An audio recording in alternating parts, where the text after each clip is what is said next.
शहर के लड़के बोलते हैं कमरिया हिला रही है, और उसी बात पे हमारी यूपी बिहार की लड़कियां बोलती हैं कमर हिलेला हो कमर हिलेला। कैसन चाहिए इतना गतिया विदेशी लड़की देसी चाहिए। अच्छा इतना गतिया विदेशी गोरी गोरी कमरी नाल नियर ढोड़ी मरद न मरद हमको न छोड़।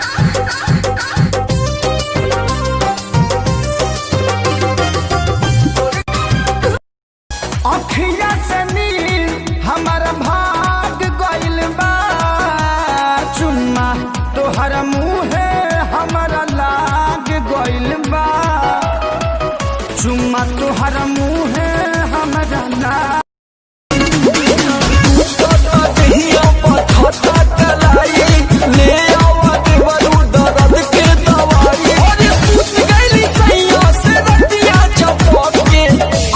भइल बा कमरिया।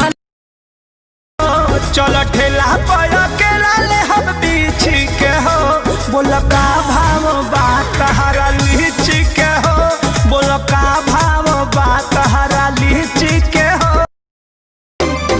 जल्दी से भागी जो करो नवा बोलावा दिया सोनावा रे, तोरा चलते घर में रोवतिया मोनावा, तू भागी जो करो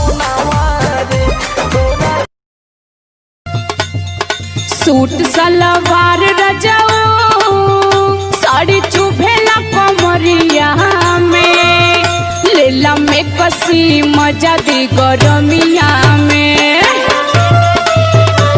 दीदिया के हो गइल शादी आइल हमरे बाड़ी, हटा के कडिले तनी सुनो ये माता दी, दुल्हा चाही सारा कादी, दुल्हा चाही सारा कादी, दुल्हा चाही सारा कादी, माई हो चाही सारा कादी।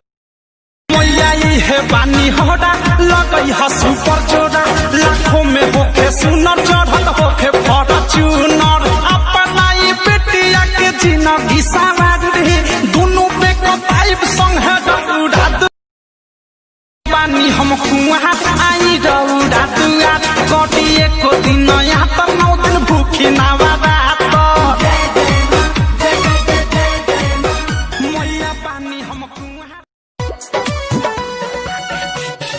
बूते लागल दिया बूते लागल, कमरा में दहा उठे लागल, बूते लागल दिया बूते लागल।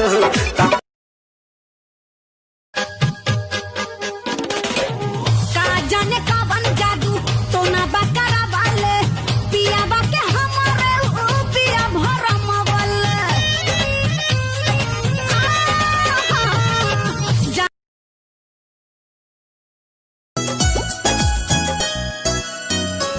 प्यार कहने के पहले बुझाइल नहीं, समझावल दिमाग में तयाइल नहीं। बड़ी अजीब सी